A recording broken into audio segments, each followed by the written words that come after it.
Bonjour Fabien Roussel. Bonjour. Secrétaire national du Parti communiste français, député du Nord. 4 jours après la mort du jeune Naël à Nanterre, lors d'un contrôle de police après un refus d'obtempérer, la France a vécu une 4e nuit de violence dans beaucoup de grandes agglomérations. On peut citer Marseille, Lyon, Grenoble, Saint-Étienne, Toulouse, Paris et sa banlieue, mais pas seulement. Des violences d'une intensité moindre, note le ministre de l'Intérieur. Est-ce que c'est le début d'un retour au calme ? Je ne sais pas, je le souhaite. En tout cas, de ce que j'ai entendu ce matin, je me suis levé tôt pour venir vous rejoindre, mais j'ai entendu qu'il y avait encore quand même beaucoup d'établissements publics, de commissariats attaqués, et c'est extrêmement grave. Des mairies extrêmement aussi. grave. Des mairies, bien sûr. Et donc la situation, pour moi, elle reste extrêmement préoccupante. Nous sommes sur une véritable poudrière. Et la moindre étincelle peut faire que tout s'embrase encore. Cette 4e nuit d'émeute, c'est l'expression d'une colère après la mort du jeune Naël, ou c'est simplement des délinquants qui sont dans la rue? Et ce que vous remarquez, c'est davantage les pillages? D'abord, il y a eu un drame atroce. Et aucun citoyen ne doit perdre la vie lors d'un contrôle routier ou lors d'un refus d'obtempérer. Aucun citoyen ne doit mourir de cela. Mais je dirais que en République, aucun commerçant, aucun élu, aucun pompier, aucun policier aussi ne doit être blessé par des actes de violence comme ceux que l'on vit depuis plusieurs jours. Et donc ce qui me révolte, moi, au fond de moi, c'est que drame après drame, comme ce gamin qui perd la vie et qui va être enterré aujourd'hui, et je pense encore une fois à la famille, à ses proches. Drame après drame, ça fait 20 ans, 30 ans que ça dure. C'est comme si les gouvernements successifs n'ont jamais entendu ce qu'avaient à dire les maires, les élus de ces communes, qui crient au secours, qui crient à l'aide, qui demandent à ce qu'on les écoute, qui demandent à ce que l'État revienne dans ces territoires, à ce qu'il y ait des moyens plus importants pour assurer la sécurité publique. L'apaisement ne pourra venir que d'un vrai geste politique qu'il y ait moins de discrimination à l'encontre de ces territoires et surtout à l'encontre des populations qui y vivent. Et donc, combien de drames faudra-t-il encore pour qu'il y ait un sursaut, une prise en compte de ce qui se passe dans ces villes? Vous savez, moi, depuis plusieurs jours, j'écoute les maires communistes que je connais des banlieues, et ils sont désemparés. Eux-mêmes sont attaqués. Leur mairie est attaquée aussi, comme les autres. Il n'y a pas d'étiquette politique sur ce qui se passe en ce moment. Mais ça fait des années que nous tirons la sonnette d'alarme. Ça fait des années que l'on dit c'est une véritable poudrière, une étincelle et ça explose. Et là, il y a eu l'étincelle et ça explose. Je ne justifierai jamais l'explosion de violence. Jamais. D'abord, ces violences, les premières victimes de ces violences, ce sont d'abord les habitants qui y vivent. Ce sont d'abord eux. Je pense à ces ouvriers qui voient leur voiture partir en fumée. Mais je pense à ces écoles qui sont attaquées. C'est d'ailleurs les parents d'élèves qui sont là pour les protéger contre les dégradations. Quand Jean-Luc Mélenchon, vous êtes associé à Jean-Luc Mélenchon dans la NUP. Quand Jean-Luc Mélenchon demande hier soir aux plus jeunes émeutiers ou aux plus jeunes pillards, c'est selon, de ne pas s'en prendre aux bibliothèques et aux écoles. C'est un moindre mal, par exemple, que de s'en prendre au supermarché? Vous comprenez cette expression de Jean-Luc Mélenchon? Mais d'abord, je ne vais pas commenter ce que dit Jean-Luc Mélenchon. Oui, mais je l'ai jamais fait, je vais pas commencer. Mais nous avons un discours différent. Dès le début, le Parti communiste français, les élus communistes, la coopérative des élus qui nous rassemble, et moi-même, je me suis exprimé fortement dès le début pour appeler au calme, tout de suite, parce que la violence ne permettra pas de répondre. Il n'y a pas de violence justifiée. Et donc aucune violence n'est justifiée dans la mesure où les premières victimes en sont les habitants, c'est ce que je disais, mais que ensuite cette violence, elle nourrit la haine. Elle creuse encore plus le fossé qui sépare notre pays et donc de notre pays de ses territoires et donc la République de ses territoires. Et donc au contraire, il faut notre responsabilité à tous les politiques, quels qu'ils soient d'ailleurs, c'est d'appeler au calme, à l'apaisement. Et je vois que vous me parlez de Jean-Luc Mélenchon, mais enfin il y en a à l'extrême droite qui soufflent sur les braises et qui y vont. Il y a des syndicats de police, séditieux, dangereux. Et donc cette violence, je pense qu'elle va contribuer à nourrir tout ça. Alors, et donc nous devons appeler collectivement à l'apaisement.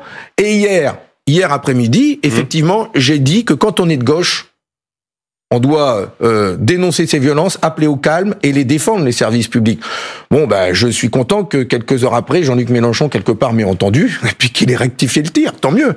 Fabien Roussel, vous dites, responsable politique qui appelle au calme, qui appelle à l'apaisement, c'est aux jeunes qu'il faut s'adresser, ce sont eux qui sont dans la rue. Est-ce que vous pensez que votre voix porte, que vous êtes audible, qu'ils vous écoutent, qu'ils vous entendent mais sincèrement, je pense pas. Mais tout comme les maires, les premiers concernés qui sont en première ligne, disent eux-mêmes, on nous demande d'appeler au calme, on nous demande d'apaiser la situation, mais ça fait des mois, des années qu'on dit que ça va exploser, que c'est chaud, et maintenant que ça pète, on nous demande de réparer. Mais les maires en première ligne disent, comment on fait ? Enfin, comment on fait ? On sent un sentiment d'impuissance généralisée tout de même. Mais bien sûr. Mais bien sûr. Et on dit qu'on est sur une poudrière et que ça explose. Je vais employer une autre expression. C'est une cocotte minute qui explose. Comment vous empêchez la cocotte d'exploser ? Enfin, ça part dans tous les sens. C'est pour ça que notre responsabilité, c'est d'abord de créer les conditions de l'apaisement, du dialogue, de trouver les mots pour revenir à une situation apaisée. Et puis, il va falloir que le gouvernement dise oui, nous avons entendu ce qui se passe dans ces banlieues et voilà ce que nous allons mettre sur la table pour réparer ces territoires. Quand le calme sera revenu, mais d'ici là, est-ce qu'il faut faire bloc derrière le gouvernement et derrière les forces de l'ordre ? Est-ce qu'il faut que la classe politique soit dans une sorte d'unité nationale ? Mais on doit tous appeler au calme, à l'apaisement. Tous. Donc ça doit être notre responsabilité là-dessus, sans en rajouter. Et c'est difficile de trouver les mots. Et c'est difficile, vous le dites vous-même, d'être entendu. On est quand même tous un peu impuissants aujourd'hui. D'ailleurs, vous savez, dans ces quartiers, on dit les jeunes, la jeunesse. Moi, je fais attention. Il y en a beaucoup qui restent chez eux. Il y a beaucoup de parents qui font attention à ce que leurs enfants restent à la maison. Des footballeurs comme Kylian Mbappé, les joueurs de l'équipe de France. Donc, il y a une minorité aujourd'hui. Il y a une minorité qui vont s'en prendre à des établissements publics, qui vont faire des pillages. Et donc, il faut réussir à canaliser cette violence et faire en sorte qu'on retrouve l'apaisement. Mais il ne faudra pas s'en arrêter à ça. Il faudra tout de suite derrière qu'il y ait, je sais pas moi, un Grenelle, un plan Marshall, que sais-je. Mais en tout cas, que ce que portent les élus depuis des années soit entendu. Quand même, le plan Borloo 2018, il s'appelait Réconciliation nationale. Il a eu le droit à un enterrement de première classe du président de la République, quand même. Après l'appel de Grigny en 2017. Tout à fait. On va y revenir, bien sûr, aux causes profondes et aux réponses de plus long terme à apporter Fabien Roussel, juste après le fil info avec Diane Ferchit. Près d'1 millier d'interpellations pour la 4e nuit d'émeute après la mort de Nahel. Les autorités relèvent néanmoins des violences d'une intensité bien moindre que les nuits précédentes. 79 policiers blessés, une trentaine d'attaques de commissariat. La nuit a été particulièrement tendue à Marseille. Des renforts, une compagnie de CRS notamment, vont encore être envoyés sur place à la demande du maire de la ville. Et l'équipe de France de football lance un appel à l'apaisement. Le temps de la violence doit cesser, écrivent les Bleus. Un appel relayé sur les réseaux sociaux par le capitaine de l'équipe de France, Kylian Mbappé. De son côté, Jean-Luc Mélenchon, le leader des Insoumis, s'est adressé aux émeutiers sur sa chaîne YouTube, leur demandant de ne saccager ni les écoles, ni les bibliothèques, ni les gymnases. L'enquête sur les pratiques du groupe d'EHPAD privé Orpea et 2 de ses anciens dirigeants sont en détention provisoire. Ils sont mis en examen pour escroquerie, corruption, abus de biens sociaux, entre autres. Un 3e homme est lui placé sous contrôle judiciaire. Le retour de la ferveur autour du Tour de France, départ tout à l'heure à 12h30. Cette 110e édition s'élance d'Espagne, de Bilbao, avec dès aujourd'hui 2 belles côtes au programme. France Info. Le 8-30 France Info, Jules Detis, Jean-Jérôme Bertolus. Nous sommes toujours avec vous, Fabien Roussel, secrétaire national du Parti communiste français. Hier, le principal syndicat de la police a évoqué des hordes sauvages, des éléments nuisibles. Nous sommes au combat, il parlait de la police, car nous sommes en guerre. Est-ce que vous partagez cette vision de la France après ces 4 nuits d'émeutes? Pas du tout. Et ces propos sont extrêmement graves de la part de responsables syndicaux. C'est pas de la part de policiers comme ça qui s'expriment, de la part de responsables syndicaux qui s'expriment comme au temps de l'OAS, un petit peu.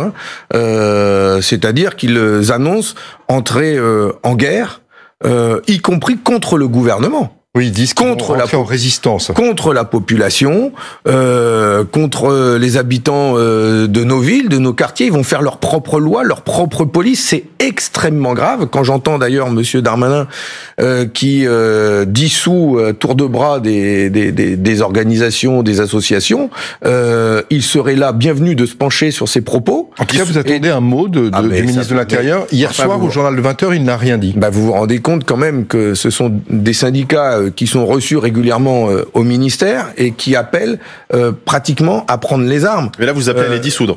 Non, moi je suis pas ministre de l'Intérieur, peut-être un jour, mais là pour l'instant, c'est lui qui est en responsabilité, et donc c'est lui qui doit se saisir de ces propos qui sont dangereux. J'ai été de ceux, moi, qui a toujours pris le parti de défendre le rôle de la police, qui sont garants de notre sécurité, de notre tranquillité publique. Je n'ai jamais voulu faire d'amalgame entre des policiers qui ont des comportements violents, racistes, ou même qui ont l'usage de l'arme dangereux, comme là on l'a vu, et tous les autres policiers. Voilà, j'ai jamais voulu faire cet amalgame-là. J'ai toujours défendu justement une police au service du peuple et avec un changement de la politique de maintien de l'ordre. Et je reçois les syndicats de police. Je parle avec eux. Mais là, ces propos qui sont tenus par ces syndicats de police-là sont dangereux. Ça ajoute au climat de haine et de guerre. Et d'ailleurs, les études montrent que dans les quartiers de nos banlieues, il y a un fossé immense entre la jeunesse et la police. Il faut s'y pencher. On peut pas dire qu'il y a rien et que les policiers sont dans leurs droits. Non, le contrôle aux faciès, ça existe. Oui, il y a oui. Il y a du racisme dans la police. Oui, le racisme existe aussi dans la police, pas de la part de tous les policiers, mais ce racisme, cette discrimination, il existe, et il y a une étude qui montre qu'il y a une telle peur de la police dans ces quartiers que quand il y a des violences intrafamiliales, quand il y a des violences faites contre les femmes, même là, les familles, même les femmes hésitent à appeler la police alors qu'elles sont dans leurs droits, parce qu'il y a une peur de la police. C'est quand même un problème. On doit restaurer un lien de confiance avec une police de proximité. C'est cela, à quoi nous appelons, à ce qu'on retrouve une police qui devienne des gardiens de la paix et qui retisse un lien de confiance avec la population et avec la jeunesse. Fabien Roussel, avant cela, l'enjeu immédiat, c'est celui du retour au calme et du retour à l'ordre que Gérald Darmanin a évoqué hier sur TF1 aux 20h. Il a notamment évoqué le recours à l'état d'urgence. En 60 ans, en 50 ans, on a utilisé 4 fois l'état d'urgence. Bon, pour des choses extrêmement graves. La crise terroriste, les émeutes de 2005, je rappelle que le président Chirac a utilisé après 10 jours d'émeutes. Ou la crise Covid. C'est pas parce qu'on n'a pas d'état d'urgence qu'on n'a pas des moyens exceptionnels. Ce soir, il y aura des moyens exceptionnels. Simplement, on n'écarte aucune hypothèse, le président de la République l'a dit, et nous verrons évidemment, après la nuit de ce soir, ce que le président de la République choisira. L'état d'urgence, recourir à l'état d'urgence dans la situation que connaît le pays, ce serait une erreur ? Moi, je souhaite que le gouvernement crée toutes les conditions pour retrouver de la sécurité dans le pays sans avoir un recours à l'état d'urgence. Recourir à l'état d'urgence serait pour moi un échec. Il y a besoin de créer les conditions de la sécurité. Enfin, franchement, je pense encore une fois à ces établissements publics, à ces commerçants qui voient tout l'investissement de leur vie dans ces quartiers abîmés. Certains ont été tabassés. C'est inadmissible et toutes les conditions doivent être créées pour pouvoir assurer leur sécurité et la sécurité des biens et des bâtiments publics. Et faisons-le. créons les conditions de cela sans avoir à recourir à l'état d'urgence. On a fait appel à l'état d'urgence pendant la guerre d'Algérie, suite aux attentats terroristes de 2015. On est aujourd'hui dans une situation de crise extrêmement grave, mais tentons de sortir de cette crise sans recourir à cet état d'urgence, par le dialogue, par des mesures de sécurité, par le dialogue, et surtout, moi, j'exhorte, j'appelle le gouvernement à prendre conscience de la situation de nos quartiers, de cette jeunesse. Il faut des mesures fortes. Et un petit mot d'ailleurs, les violences que l'on a observées ces 4 dernières nuits sont plus disséminées dans toute la France, y compris dans des petites villes. Tout à fait. Donc elles sont plus larges que les mêmes violences qui s'exerçaient lors des émeutes urbaines de 2005 sous Jacques Chirac. Est-ce que ça veut dire que la France est plus fracturée aujourd'hui qu'il y a 20 ans? D'abord, il y a des phénomènes nouveaux qu'il va falloir étudier. On est là encore au chaud, mais vous avez vu que ce sont beaucoup des jeunes, des mineurs, 12 ans, 13 ans, 14 ans. Ensuite, le rôle des réseaux sociaux. Enfin, quand même, quand est-ce qu'on va s'y pencher sur le dos de ceux-là qui, en ce moment, gagnent de l'argent à faire du buzz sur des scènes de pillage, etc.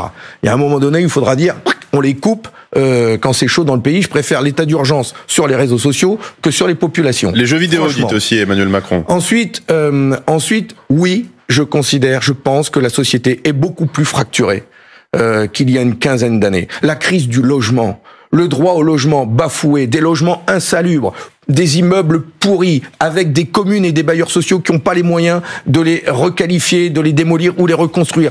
Le travail, l'emploi, le travail. Enfin, il y a 800 000 jeunes qui rentrent dans la vie active tous les ans, qui sortent de l'école, à quelque niveau que ce soit. Garantissons à chacun de ces jeunes qu'ils aient le droit à un travail, à une formation, à un salaire décent. C'est pas le cas aujourd'hui. Vous demandez à être reçu par le président de la République pour lui dire tout ça? Oui, j'en ai des choses à dire, oui. J'en ai des choses. Vous attendez qu'ils reçoivent les leaders? Oui, voilà. J'aimerais bien qu'ils nous écoutent.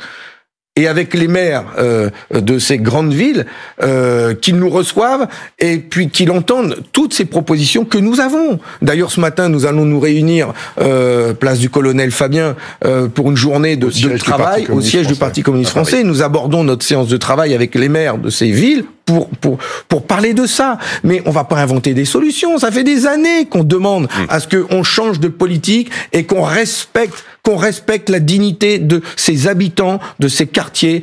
Nous souhaitons de l'égalité pour tous, que l'on vive dans la ruralité ou dans les banlieues. Écoutez les maires de ces communes. Et vous avez raison que un des phénomènes nouveaux, c'est qu'il y a des petites communes qui sont impactées par les violences. Il y a des petites communes qui bénéficient des politiques de la ville et qui risquent d'en sortir. Je pense à Grande-Combe dans le Gard, qui a tiré la sonnette d'alarme. Eh bien, c'est tout ça qu'il faut entendre. Merci beaucoup, Fabien Roussel. Merci à vous. Député du Nord, secrétaire national du Parti communiste, invité du 8h30 France Info. À 9h-10, c'est l'heure de retrouver Diane Ferchit pour le Fil Info. Sur France Info, le syndicat Alliance Police Nationale dans les